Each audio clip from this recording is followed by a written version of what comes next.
Number 3, from the men's side, a third aspect, a third point that a man would do that will cause his marriage to be ruined. He will spend time, now listen to this one, because you either know somebody that's doing this, and be honest with yourself. We are not going to point no fingers at no one here, but just be honest with yourself. You either know somebody who's doing this, or you might have done it yourself. Okay, this is the time where you keep your heart open for the sake of Allah Azza wa Jal. A husband who goes out and spends time, long periods of time, for no reason, just unnecessary, whether it be for chatter, for socialists, whatever the case is. So he's outside, spending time unnecessarily, out of randomly, or do not even offer a reason or excuse to the wife where he's going. What is he going to do? And you know what's, in addition to this, when she calls to find out where is he, why is he taking so long, he looks at the cell phone and, oh gosh, it's the wife.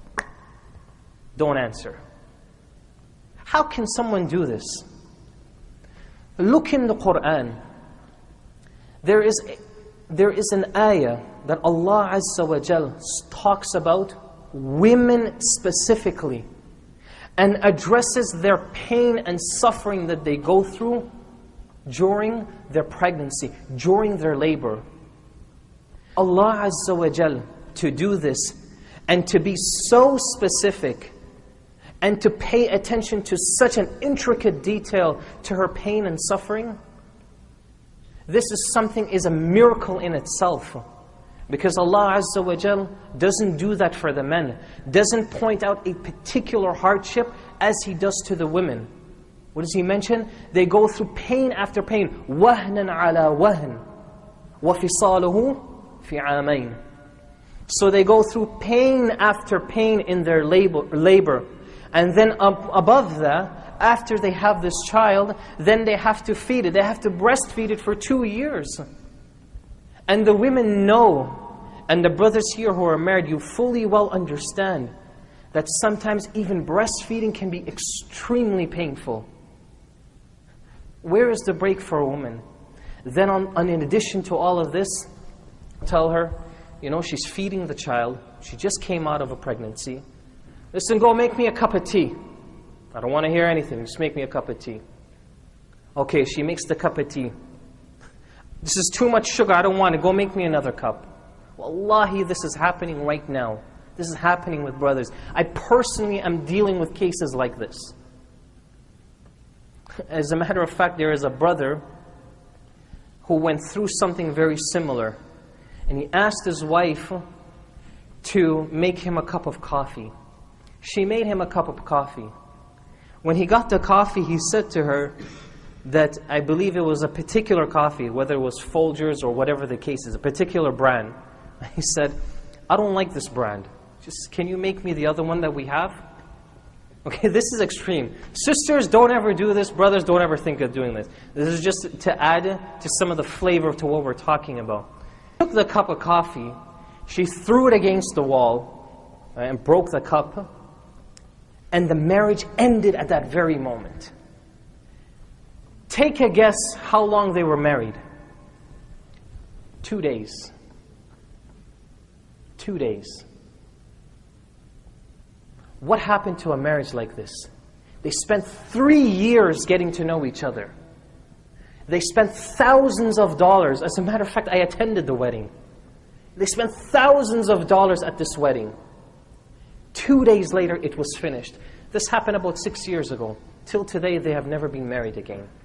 Something so trivial. But if you don't do it in a proper manner, things like this may happen. This is a very extreme situation, very rare, doesn't happen very often. And so, in addition to this, whenever you leave the home, and you want to go and pray salah in the masjid, pray maghrib, isha, whatever the case is, think about her. You know, when you leave the house, let her know that you leave. Because to just walk out of the home and have her play guessing games as to where and what you're doing, Even if she was supposed to randomly think, well, it's almost Maghrib time, he usually goes to the masjid, so he's probably there. This in itself is a type of dhulm. It's a type of hardship that you can avoid. You don't do this to people. Don't do this to anybody, especially to your wives. You give them a reason, you let them know where they are. Once the salah is finished, or once whatever you are, whatever it is you're doing is over, and you want to stay, be reasonable, be an understanding person. Pick up a phone and just let her know, hey, I'll be home at so-and-so. Hey, I'm going to stay until Isha at the masjid. I'm with some brothers, I'm going to be with them for a little while. Let them know. Wallahi, women, wives, they will be extremely, not just a little, but extremely appreciative to a husband that takes time to do this for them. Do you see how much of a little effort you and I need to make a marriage work? Do you see what it is? A simple phone call. This very moment, I'm going to keep throwing examples of actual situations I'm dealing with at this very moment. There is a marriage right now at this very moment that is hanging on a piece of hair. You know what the problem, the main problem that we diagnosed from this marriage was exactly this third point. Is that this brother every single day would leave his home, but he wouldn't tell his wife where he was going. So there was the suspicion that perhaps he was doing something that was haram. Eventually we confirmed that there was no suspicion. There was no problem like this. Tayyib. She would call him when he was out, he wouldn't answer. We asked him, what was the problem? Why don't you answer this? I don't like when my wife bugs me. A'udhu billah.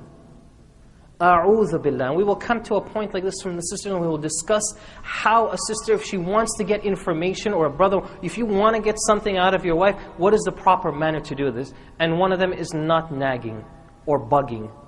And so as a result, the brother is getting to a point where, I can't take this anymore. And realize that there wasn't even a problem to start with in the first place. So spending time unnecessarily, randomly, and do not offer a reason or excuse as to your whereabouts. And when she calls you, leave, you hang up the phone. This is wrong. And in some cases, it can be haram. So brothers, be careful. Keep your wives in tune to your whereabouts. And as a result, your wife will not only love you more, she will continue to trust you more. And that is the key. As for the wives,